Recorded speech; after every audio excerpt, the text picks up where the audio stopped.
안녕하세요. 재무제표 파헤치기의 잔돈사냥꾼입니다.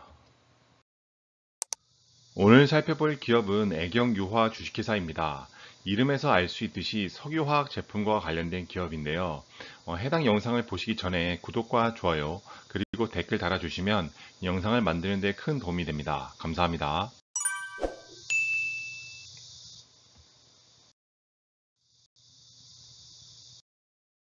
파트 1. 회사 개요입니다. 우선 기업 정보에 대해서 한번 살펴볼 텐데요. 보시는 것처럼 설립일자는 2012년 9월 3일, 즉 지금까지 약 10년 정도가 된 기업인 것을 알 수가 있어요. 영위하는 사업을 살펴보면은 크게 두 가지인데, 하나는 석유화학, 두 번째는 알코올 생산인 것을 알 수가 있어요. 석유화학에 실제 무엇이 있는지 살펴보면은 무스프탈산 및 그 유도품이 있는 것을 알 수가 있습니다. 무스프탈산이 뭔지에 대해서 한번 살펴보면은 페인트나 시트, 도료 바닥재, PVC 등에 들어가는 원재료인 것을 알 수가 있어요. 종속회사는 크게 네 가지가 있고 그 중에 애경화공유한공사가 있는 것을 알 수가 있습니다. 유가증권 시장, 즉 코스피 시장에는 설립일자와 같은 해인 2012년 9월 3일에 상장이 된 것을 알 수가 있습니다. 주식의 총수연항을 살펴보면은 발행 가능한 주식수는 보통주만 해당이 되는 것을 알 수가 있고요. 1억 주인 것을 알 수가 있습니다. 현재까지 발행한 주식수는 3,200만 주인 것을 알 수가 있고, 실제 자기 주식수는 47만 5천 주 정도가 돼가지고 전체 주식수 대비 1.49%가 자기 주식수인 것을 알 수가 있고요. 그래서 실제 자기 주식수를 뺀 실제 유통되고 있는 주식수는 3,100만 주 정도인 것을 알 수가 있어요. 지난주 금요일 기준으로 거래량을 살펴보면은 8.79%로 엄청나게 많은 거래량을 일으키고 있는 것을 알 수가 있어요. 그와 비슷한 경쟁 회사라고 볼 수 있는 LG화학이나 롯데케미칼 같은 경우는 각각 0.21%, 0.43%인 것을 비교해 봤을 때 거래량 관점에서 보면은 꽤나 많은 관심을 받고 있는 상황이라고 생각을 해볼 수 있겠습니다. 그러면 실제 애경유화의 사업 부문별 매출 실적 추이를 통해서 이 회사가 어느 부분에서 가장 큰 매출을 발생시키는지를 살펴볼게요. 우선 무스프탈산 및 그 유도품이 국내에서 약 전체 매출의 62%를 차지하고 같은 무스프탈산 및 그 유도품의 해외 부분에서는 28%를 차지하는 것을 알 수가 있어요. 알코올은 국내에서 8%, 해외에서는 0.5%를 차지하고 있죠. 그렇다는 것은 무스프탈산의 국내와 해외를 더한 약 90%, 전체 매출의 90%가 이 무스프탈산에서 발생한다는 것을 알 수 있기 때문에 애경유화라는 것은 무스프탈산이 얼마만큼 잘 팔리는지에 대해서 살펴보는 것만으로도 충분하다고 결론을 내릴 수가 있습니다. 그러면 실제 사업 부문별 시장 여건에서 이 석유화학과 관련된 산업의 특징 및 시장 점유율 등에 대해서 한번 살펴볼게요. 우선 산업의 특성 및 성장성을 보면은 당연히 대규모 설비 투자가 소요되는 기술 집약형 그리고 자본 집약형 장치 산업인 것을 알 수가 있어요. 그리고 석유화학 생산이라는 것 자체가 경제 기여도 자체가 크겠죠. 왜냐하면 기술과 자본이 집약되어 있기 때문에 많은 인력이 필요하기 때문입니다. 그리고 수출입 비중이 상당히 높은 산업인 것을 알 수가 있어요. 왜냐하면 원재료 자체를 수입을 하기 때문입니다. 그리고 대부분의 화학 석유 제품은 범용 제품으로서 가격 경쟁력에 의하여 국제시장에서 경쟁력이 좌우된다는 것을 알 수가 있어요. 경기 변동의 특성을 살펴보면은 국내외 경기 그리고 환율 등의 영향을 받지만 가장 큰 것은 석유화학 제품의 수요 증가율에 따른 가장 큰 영향을 미치는 경제 지표는 GDP 성장률인 것을 알 수가 있어요. 다시 말해서 전 세계 국가들이 GDP가 전년도보다 상승한다고 보여지면은 이 석유화학 산업도 덩달아서 그 경기 변동의 추세가 우상향한다는 것을 나타낸다고 볼 수가 있겠습니다. 신규 사업 등의 내용을 보면은 지금 ESG 경영이 더 활발해지고 친환경적인 테마가 더욱더 각광받는 시대에서 세계 각국에서 환경 정책을 강화함에 따라서 친환경적인 제품의 수요가 증가하는 추세인 것을 알 수가 있어요. 그래서 실제 고기능성 플라스틱 원료 개발도 다 환경 친화적으로 만든다는 것을 알 수가 있고 PVC와 같은 플라스틱 제품에서도 기능성 화학 제품 개발에 주력을 한다는 것은 참고로 알고 넘어가시면 될 것 같아요. 마지막으로 시장 점유율을 살펴보면은 이 무스프탈산과 그 유도품에 대한 점유율에 대해서는 정확하게는 알 수 없지만 간접적으로 각 회사별 생산 능력을 통해서 시장 점유율이 어느 정도 가져갈 것인지를 예측해 볼 수가 있는데요. 보시는 것처럼 무스프탈산의 각 회사별 생산 능력을 보시면 애교경 유화가 210으로 가장 높은 비중을 차지하는 것을 알 수 있습니다. 그러면 애경유아의 비용의 성격별 분류를 살펴봐서 실제 이 회사가 고정비가 높은지 변동비의 비중이 높은지를 한번 살펴보는 게 도움이 될 것 같습니다. 보시는 것처럼 원재료와 소모품의 사용과 상품의 매입과 관련된 변동비의 비중이 80에서 90%까지 가까운 것을 알 수가 있어요. 다시 말해서 이 회사는 고정비의 비중과 같은 종업원 급여와 같은 고정비의 비중보다는 실제 원재료나 소모품의 사용과 상품의 매입과 같은 변동비의 비중이 훨씬 크기 때문에 영업 레버리지는 발생하지 않고 원재료의 가격 추이가 굉장히 중요하다는 것을 알 수가 있어요. 그러면 실제 이 제품들의 가격 변동 추이를 살펴볼게요. 제9기가 2020년도인 것을 참고하시면 될 것 같은데 석유화학 사업 부문의 무스프탈산 및 그 유도품의 제품의 가격 변동 추이가 해를 거듭할수록 점차 떨어진 것을 알 수가 있어요. 이렇게 원재료 가격이 7, 80%가 차지하는 회사에서 이 원재료 가격의 비중이 낮아진다는 것은 그만큼 영업이익이 늘어날 수 있는 가능성이 굉장히 높다는 것을 뜻합니다. 알코올도 한번 살펴보면은 해가 거듭할수록 이 가격 변동 추이가 싸진다는 것을 알 수가 있고 그렇기 때문에 회사의 영업이익 또한 알코올 부문에서 더 상승폭을 가할 수 있다라고 생각해 보시면 될 것 같아요. 애경유화의 대차 정보를 살펴보면은 실제 애경유화가 8월 초, 올해 8월 초부터 급격하게 대차 잔고 주수가 증가하는 것을 알 수가 있는데 이렇게 대차 잔고 주수가 증가한다는 폭 자체가 크다는 것은 좀 염려스러운 일이지만 실제 총 주식수 대비 최근 올라간 상태의 대차장고 주수의 비중을 살펴봐도 0.63%인 것으로 보았을 때 이 애경유화의 대차장고 주수는 굉장히 낮은 수준으로 유지되고 있다라고 결론을 내릴 수가 있습니다. 다음은 파트 2 재무제표 분석인데요. 실제 재무상태표를 보고 증감 내역을 확인하자입니다. 자산은 부채 플러스 자본이라는 식에서 시작하는데요. 보시는 것처럼 가장 왼쪽에 있는 막대 그래프가 바로 자본급인 것을 알 수가 있습니다. 2016년부터 2020년도까지 자본금이 한 번도 증가하지 않는 것을 알 수가 있어요. 계속해서 160억 원으로 유지가 되고 있는 것을 알 수 있고 같은 기간 동안 이 자본 맨 오른쪽에 있는 막대 그래프인 지배주주 지분에 해당되는 자본은 계속해서 조금씩 증가한 것을 알 수가 있어요. 증자를 시키지 않은 상태에서 이렇게 자본이 증가했다는 것은 계속해서 회사가 영업이익을 창출했고 회사의 이익잉여금이 유보되면서 이 자본의 비중이 계속해서 커졌다는 것을 알 수가 있습니다. 또 한 가지 살펴볼 점은 부채의 비중이 자본에 비했을 때 50%가 채 되지 않는다는 것은 그만큼 이 회사가 부채를 그렇게 많이 끌어다 쓰지 않는 굉장히 재무적으로 봤을 때는 안정적인 상태를 유지하고 있다라고 보실 수 있을 것 같아요. 실제 K거 기준으로 살펴봐도 자본금은 한 번도 증가하지 않았고 자본의 경우에는 매년 9%씩 부채는 오히려 1.9%씩 매년 감소한 것을 알 수가 있고 자산의 측면에서 봤을 때는 매년 5.4%씩 상승한 것으로 보아 양호한 수준을 보인다고 결론을 내릴 수가 있겠습니다.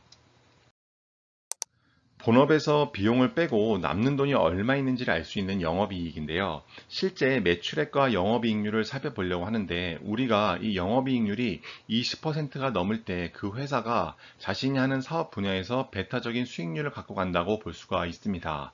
근데 2016년부터 2020년까지 그리고 최근 4분기에 영업이익률의 추이를 살펴보면은 2016년도에는 8.6%로 영업이익률이 뭐 20%는 되지 않지만 그냥 무난한 상태로 유지되고 있는 것을 알 수가 있어요.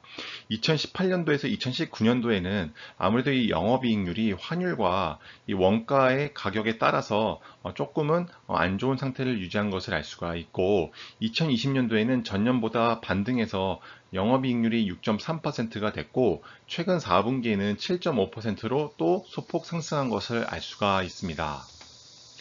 실제 K거 기준으로 살펴봐도 매출액의 증가폭이 매년 2.4%인데 반해서 영업이익률은 매년 0.04%씩 증가한 것으로 보아 영업이익률의 상승 추이가 조금 둔화된 점은 조금 아쉬운 점으로 남는 것 같습니다.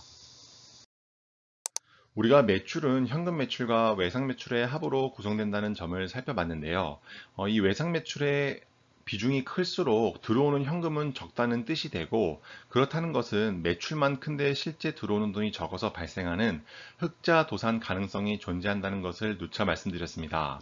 실제 회사에서 이렇게 외상 매출의 비중을 어떻게 살펴봐야 되냐면은 매출 채권의 비중이 얼마만큼 되는지를 살펴보면 좋은데요.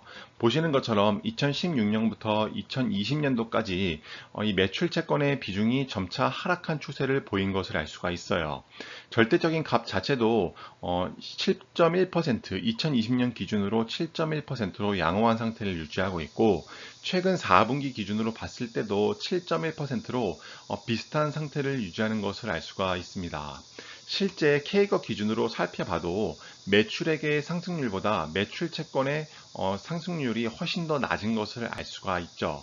그렇기 때문에 2016년보다는 최근 2020년 또는 최근 4분기 기준으로 봤을 때 이 매출 채권의 비중이 훨씬 더 낮아진 것을 알 수가 있고, 이것은 회사의 긍정적인 시그널이라고 볼 수가 있습니다.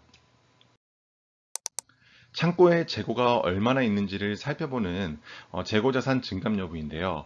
우리는 이 재고자산 회전율을 통해서 실제 회사가 어느 정도의 재고자산을 유지하고 있는지를 살펴보고자 합니다.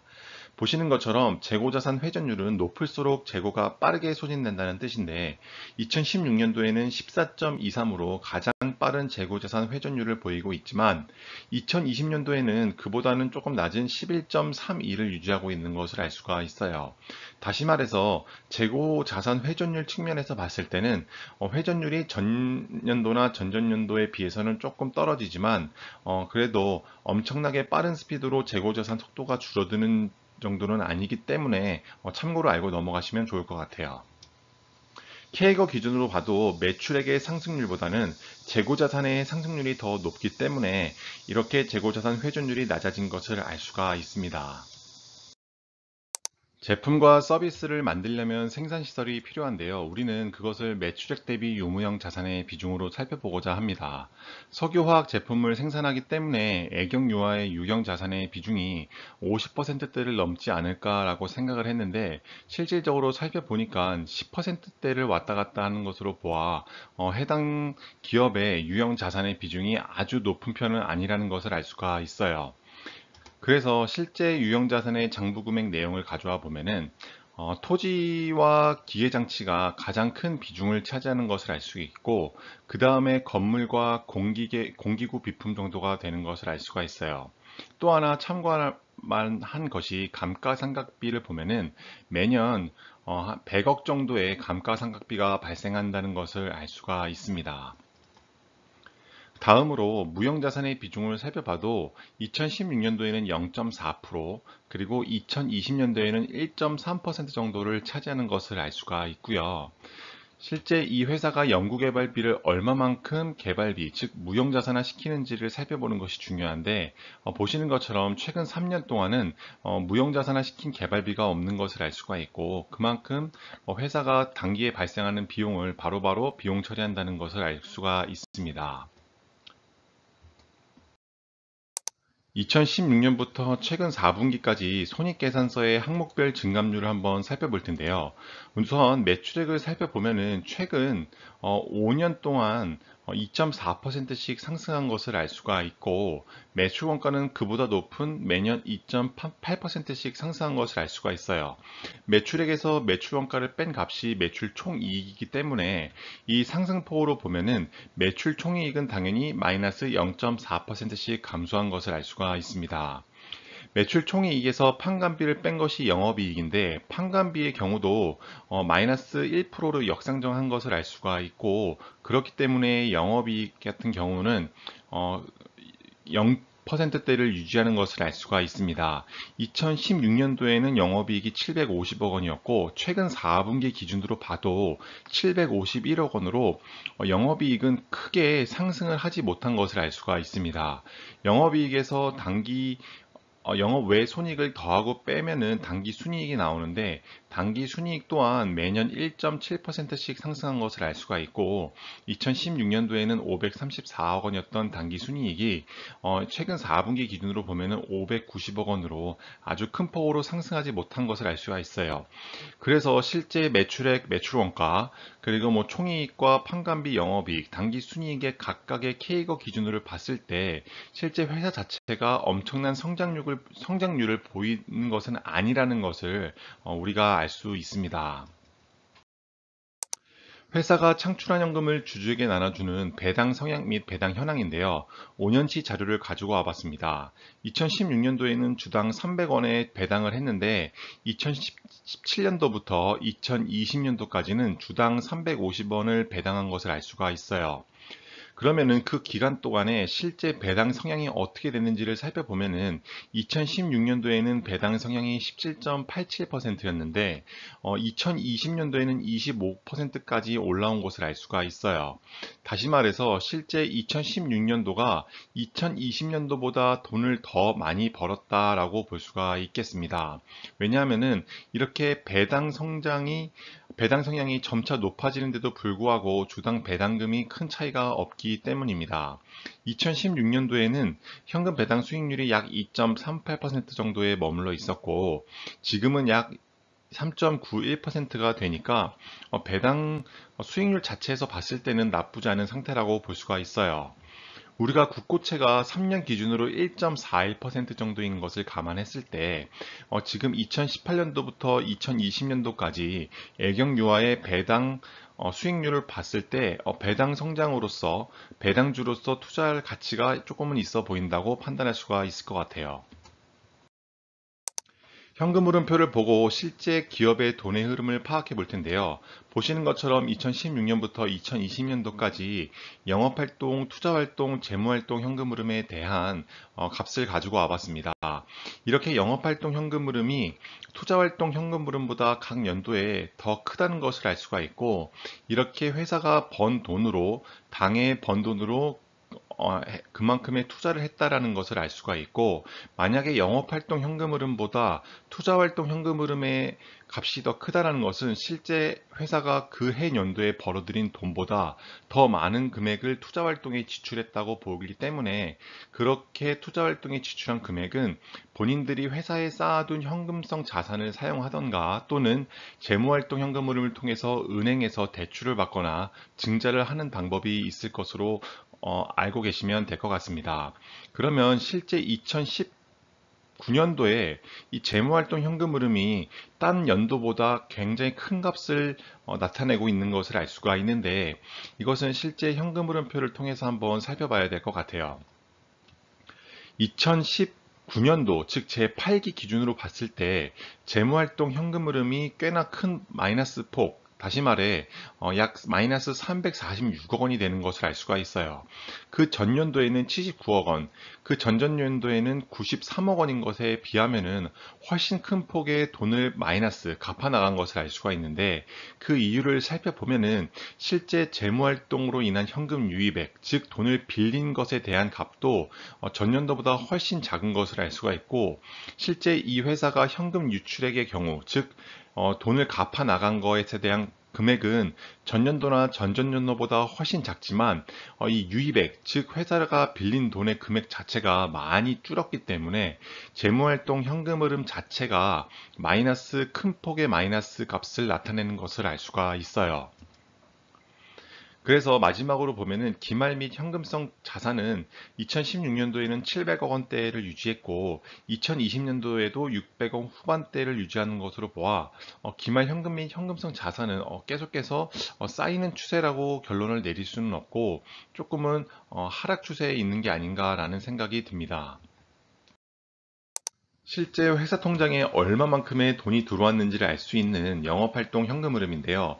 단기순이익과의 비교를 통해서 실제 어떠한 추세를 보이는지를 살펴보는 것이 도움이 됩니다. 영업활동 현금 흐름은 단기순이익보다는 크거나 비슷해야지 영업의 질이 좋다고 표현을 하는데요. 보시는 것처럼 2019년도를 보면은 영업활동 현금 흐름이 당기 순이익보다 큰 것을 알 수 있어요. 그러니까 이 회사가 실질적으로 벌어들인 돈이 이 회사가 공시한 금액보다 훨씬 더 잘 벌었다는 뜻이 되고 2020년도도 비슷한 추세를 가지고 있는 것을 알 수 있습니다. 다만 최근 4분기 기준으로 봤을 때는 영업활동 현금 흐름이 416억 원을 발생시켰는데 실제 이 회사가 벌어들인 단기 순이익의 입장에서는 더 높은 값을 취하는 것을 알 수가 있는데 이렇게 단기 순이익 자체가 크지만 실제 영업활동 현금 흐름이 낮다는 것은 감가상각이나 그 외의 요소들이 반영이 됐다고 볼 수가 있겠습니다. K거 기준으로 살펴봐도 영업활동 현금 흐름은 매년 8%씩 감소를 했고 당기순이익은 그보다는 높은 2%씩 상승한 것을 알 수가 있어요. 사실 실제 영업활동 현금 흐름이 커져야지 이 회사가 실제로 벌어들인 돈이 점차 늘어난다는 뜻인데 지금 이 상황으로 봤을 때는 상황이 조금 역전된 것으로 결론을 내릴 수가 있습니다. 영업활동 현금 흐름과 잉여현금 흐름을 살펴봐야 되는 이유는 다음과 같은데요. 영업활동 현금 흐름은 추세성과 관련이 깊기 때문에 꾸준하게 영업활동 현금 흐름은 주가가 장기적으로 우상향할 가능성이 많다는 뜻입니다. 앞에서 살펴봤듯이 영업활동 현금 흐름이 매년 K거 기준으로 마이너스 8%씩 하락을 하고 있다면 그 회사의 주가는 장기적으로 상승할 가능성이 조금은 떨어진다라고 결론을 내릴 수가 있습니다. 잉여현금 흐름 같은 경우는 실제 영업활동 현금 흐름과 함께 미래에 대한 투자, 캐펙스에 대한 수치를 함께 고려함으로써 실제 캐펙스, 미래에 대한 투자의 비중이 높아짐에도 불구하고 계속해서 프리캐시플로우가 폭발적으로 상승할 때 주가가 급상승을 이루는 경우가 많다는 점 또한 참고하시면 도움이 될 것 같습니다. 그러면 실제 잉여현금 흐름을 통해서 회사의 주가의 향방을 예측해 볼 수가 있겠는데요. 보시는 것처럼 2019년도에 413억 원으로 FCF 즉 잉여현금 흐름이 가장 고점을 찍은 것을 알 수가 있어요.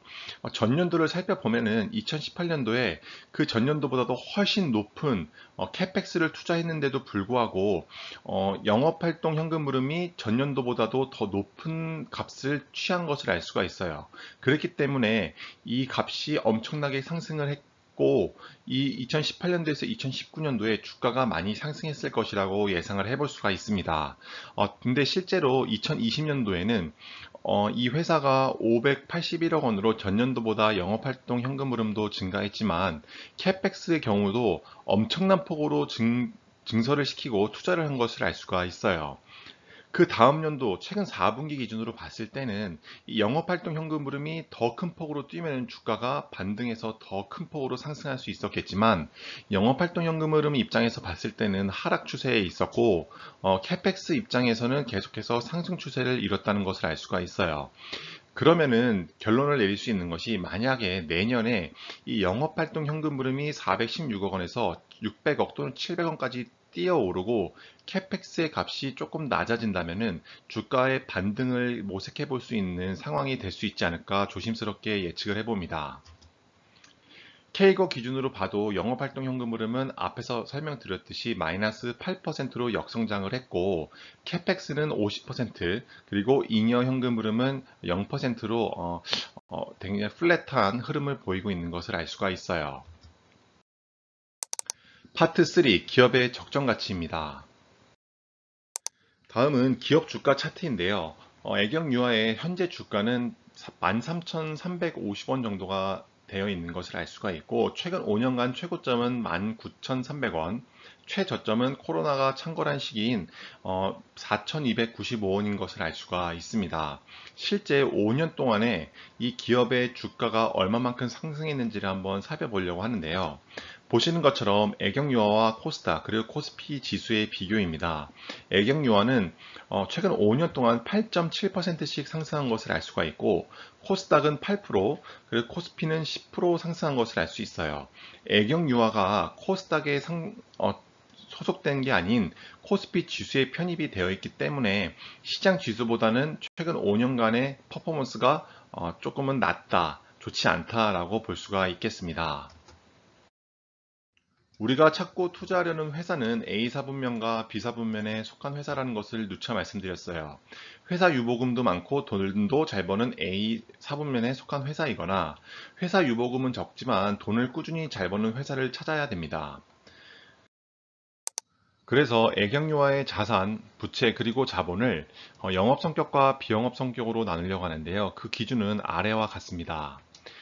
실제 2018년도부터 2020년도까지 애경유화의 자산, 부채, 자본을 영업 성격과 비영업 성격으로 나눴고 실제 얼마만큼의 순자산으로 얼마만큼의 돈을 벌었는지를 한번 살펴볼게요. 2018년도부터 살펴보면은 영업 성격의 돈이 2,055억 원인 것을 알 수가 있고 이 돈으로 531억 원의 당기 순이익을 발생시켜서 ROE가 25.83인 것을 알 수가 있고 2019년도에는 13.98의 ROE, 그 다음에 2020년도에는 17.41%의 ROE를 발생시키는 것을 알 수가 있어요.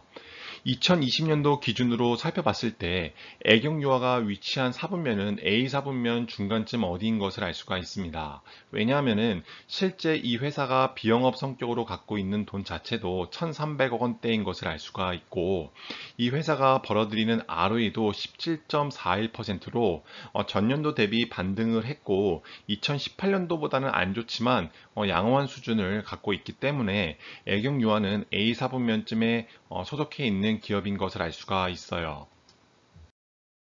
다음은 기업의 적정 주가입니다. S림 방식으로 계산을 해봤는데요. 2019년도 ROE가 8.62%인 것을 기준으로 해본다면 적정 주가는 13,185원으로 현재 주가와 거의 동일한 상태인 것을 알 수가 있어요. 만약에 5년 평균인 16.6%를 대입해 본다면 적정 주가는 25,000원으로 현재 주가보다 많이 올라갈 수 있는 여력이 있다라고 볼 수가 있고 2021년도에 예상한 값이 13%인데 그 ROE를 넣어 본다면 19,885원으로 현재 주가 대비 아직 업사이드가 열려 있는 것으로 계산이 되는 것을 알 수가 있습니다.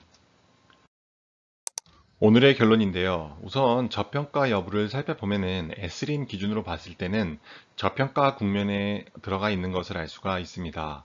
배당 성장성을 보면은 최근 4년간 일정한 주당 배당금을 지급했다는 점은 괜찮다고 볼 수 있지만 높아진 배당 성향은 조금 아쉬운 점으로 작용합니다. 왜냐하면은 배당 성향이 높아졌다는 것은 그만큼 회사의 이익 잉여금 자체가 줄어들었다는 뜻이 되기 때문인데요. 다음으로 기업의 성장성을 보면은 최근 5년간의 캐펙스가 50%인 점은 고무적이지만 기업의 성장성은 크게 돋보이지 않는다고 볼 수가 있습니다. 왜냐하면은 국내에서 많은 매출이 발생할 수밖에 없는 상황이기 때문인데요. 그렇기 때문에 기업이 해외로 눈을 돌릴 수 있는 사업성을 갖고 있지 않다면 기업의 성장성은 아주 높은 상태로 유지될 것으로 보이지는 않습니다. 수익성을 보면은 영업 성격으로 ROE가 19년도에는 13.98%, 20년도에는 17.41%로 굉장히 양호한 것을 알 수가 있고, 다만 2020년도 잉여 현금 흐름인 FCF가 전년도 비해서 대폭 감소가 된 것은 조금 아쉬운 점이라고 볼 수가 있습니다. 다섯 번째로 재무 건전성을 보면은 현금성 자산은 682억 원, 그리고 회사를 청산했을 때는 1361억 원이 남으므로 준수한 상태를 보여지고 있는 것 같습니다. 종합의견은 무스프탈란 생산 기업인 애경유화가 국내 판매 비중이 높아 폭발적인 성장은 기대하기 어렵지만 꾸준한 현금 흐름을 창출할 수 있는 기업으로 보여진다는 점입니다. 지금까지 애경유와 기업 분석 영상 봐주셔서 감사드리며 해당 영상이 조금이라도 도움이 되셨다면 구독과 좋아요 그리고 댓글 부탁드리겠습니다. 감사합니다.